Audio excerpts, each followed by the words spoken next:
Hey, it's Airsoft Mike, and I'm back with yet another edition of my Call of Duty World War II series.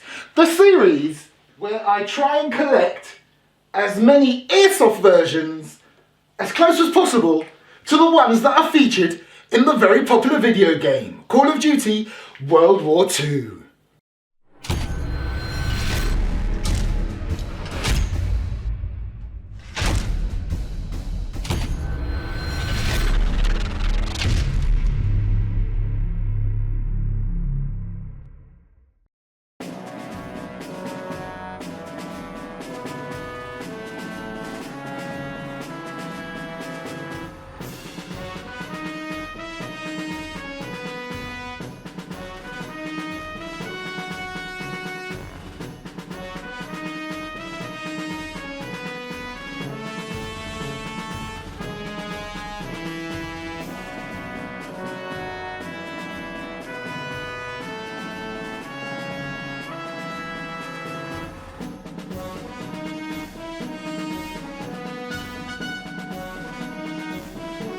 This is the AGM STEN MK2. Okay, let's have a look and see what we get in the box.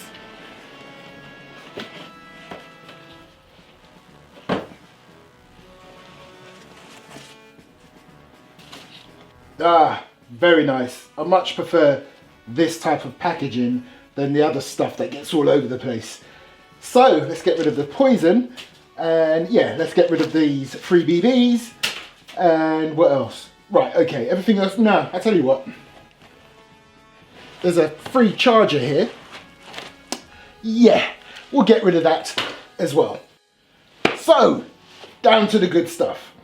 Okay, I've got yet another free speed loader. It's fantastic. I literally must have about, let's see, 40 or 50 of these things. Yeah, cool. So let's put that to one side. What have we got down here? One Allen key. Now, that's concerning me a little bit. I'll tell you why. Because this is Hopup Adjustable. There's only one Allen key. There should be two. You've got this large one, which enables you to take the back off there so you can install the battery down that tube. And there should be a really small one so you can adjust the hop up. I'll show you where it is. Now, to be fair, it really doesn't concern me that much because I've got loads of Allen keys or Allen wrenches, whatever you call it. And you see that little bit on the... Oh, and did I mention you get one of these? I wasn't even going to show you this. In fact, if you notice earlier on in the video, I actually took it out of the box and stuck it on the top, on the front of the box, so you could know what was in the box. This, I can't even call this a manual. It's one sheet. They also supply you, and I think this is an 8.4 volt. Yep, 8.4 with your small Tamiya. Okay, and of course you get your mag. So, a nice stick mag, that is a full metal stick mag. And I believe the capacity is 50 rounds. Right. I absolutely love the look of this. I know it's probably not to everybody's taste, but in terms of a replica of the real steel, it's not bad. The first thing I want to do is just to check that it really is made out of steel because it's got a good weight to it. So I've got a magnet here, so let's have a quick look. Steel. Steel. Steel. Steel. Steel. What about this mock charging handle? Steel. Steel. This is awesome. This entire thing, apart from the stock, I believe, is all steel. What about the trigger? Oh, I'm not so sure about the trigger actually. The trigger's metal, but because of the amount of steel around it, it's hard to tell. But anyway, steel. Nice. Yeah, steel. But I believe this tube right here, not steel. But funny enough, this bit right here, steel. Oh, what about the mag? Steel.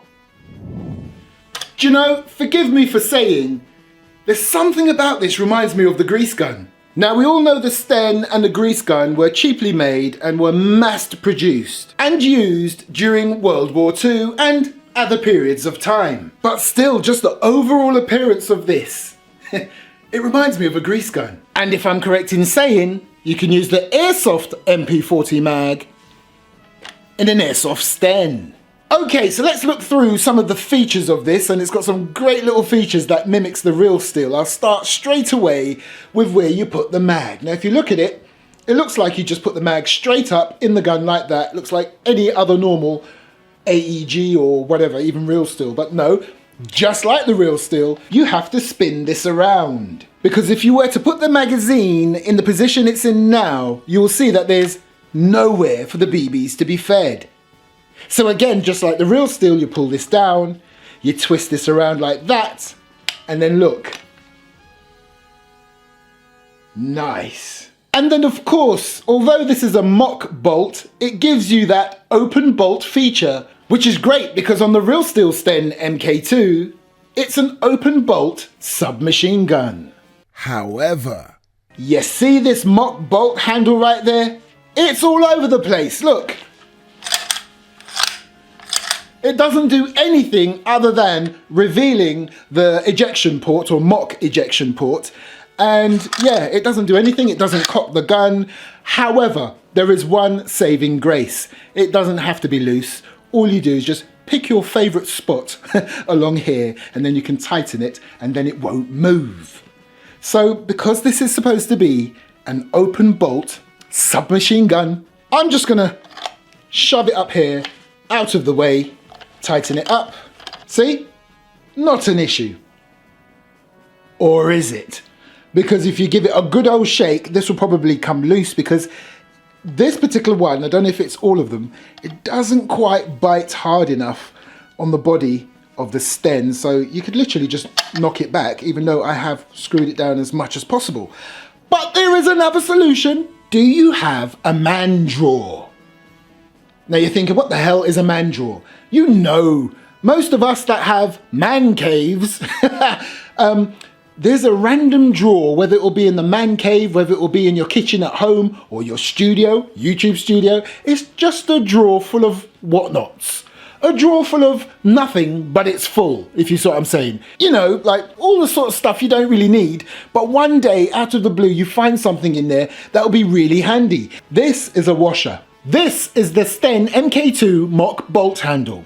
Put said washer on that bolt handle, and Bob's your uncle. But for now, and for the purpose of this video, I'm going to leave that washer in right there so that this handle doesn't annoy the hell out of me during this video.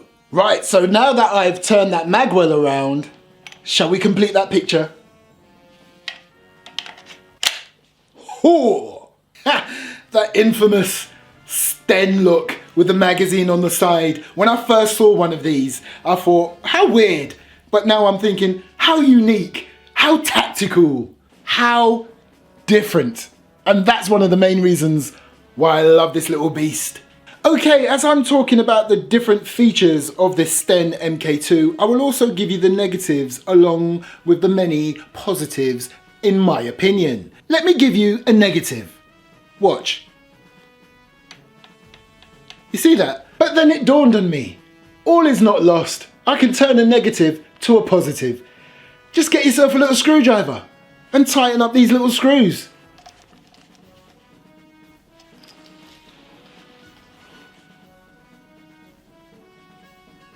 Nice. It's beginning to feel a lot more solid already. Even when I'm talking and moving it around, very little rattling. So let's have a quick look at the iron sights. Give you a quick sight picture. There you go. Can you just about see that? Hold on. There you go. If I was you, I wouldn't even bother using the sights on this.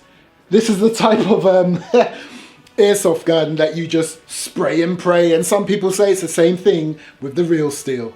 But as you can see, the sight is pretty much the same. And right here is your mag release. Okay, so mag out, and the reason why I've taken the mag out because I'm going to show you how you adjust the hop up, and that will once again require you to rotate this section right here. So if I just show you right there, so it looks like it's got its open bolt system right there. I'm now going to rotate it, and you see it reveals that little hole. Right in there you put your tiny little Allen key or Allen wrench to adjust your hop up. Now, if you haven't noticed already, there seems to be a lack of safety on this thing. There is no safety switch. And there's no fire selector either. But technically, it does have a safety feature because I just showed it to you. As with any firearm, whether it's real or not, if you remove the mag, make sure nothing's in the chamber, it's on safe. Yeah, I know it's a bit of a stretch, but yeah. And of course, what with it not having a fire selector switch, this is full auto only, it doesn't mean you can't fire single shots. It's all down to your trigger finger. So if you can get in there and go tap, tap, tap, you're good to go. But if you're like me and you love full auto, you just get your finger in there, pull, and don't let go. Right, so let's talk about your battery installation. All you need to do, grab the Allen key that they supply, loosen that section right there, and pull down. And there's your Tamiya. Then once you have your stick battery fully charged, pop it in there, connect the battery, and once you've got your battery connected, you simply carefully put the stock back on. Would you believe a couple of years ago, if you said to me, Mike, buy a STEN MK2, I would have said to you, are you mad? Now, I absolutely think it looks unique. Not ugly, unique. I love it. And now that I've got this, guess what I want to buy back again? Yeah, I think I'm gonna get the grease gun back as well, but a working one. Because I did send the other grease gun back and it was confirmed it was faulty, and it was confirmed the only thing you need to do is charge it, open the dust cover, and it will fire. It didn't fire. But anyway, today's not about the grease gun, but I will be buying it back again. But what make should I get? Because I think there is obviously the S&T, there's the ICS, and I think there's another brand. But anyway, that's another video. This is the AGM STEN MK2.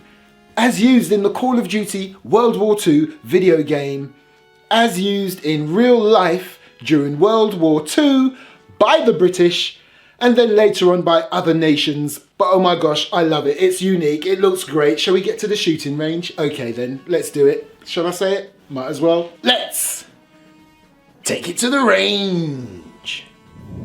So here we go. We're going to do a little shooting test, and I'm purely doing this for giggles, okay? Because you don't buy this AGM STEN MK2 for precision airsofting. No, this truly is spray and pray.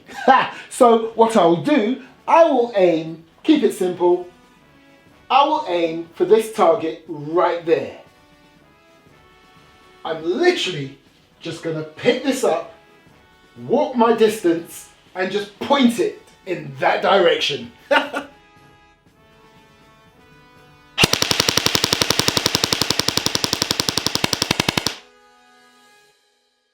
Oh my gosh! It sounds crazy. Look at the destruction. It literally cut a perfect hole and took out that target completely. And I love the sound. It literally sounded like dagga dagga dagga dagga dagga dagga dagga dagga dagga. Well, it doesn't stop there. Let's chrono this bad boy. Right, let's see if it's possible to just do single shots. So I'm just gonna tap that trigger. You never know, I might let off 2 in error, but hey, it's a full auto gun, so I'll just do my best. Here we go.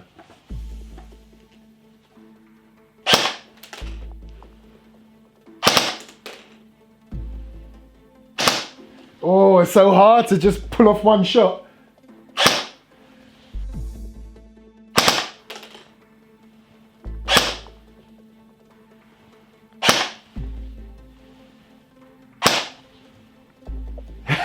Yeah, so I managed to, squeeze off a single shot here and there. You heard a couple of double shots going off there.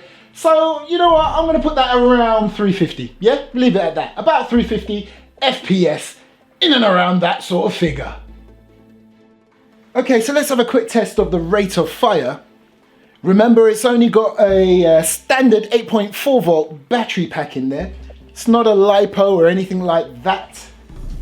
I would suggest you would get a better performance out of this with a better battery. But anyway, you're probably limited as well as to what you can put in here, to be fair. But yeah, let's just see what the standard battery gives you in terms of rate of fire.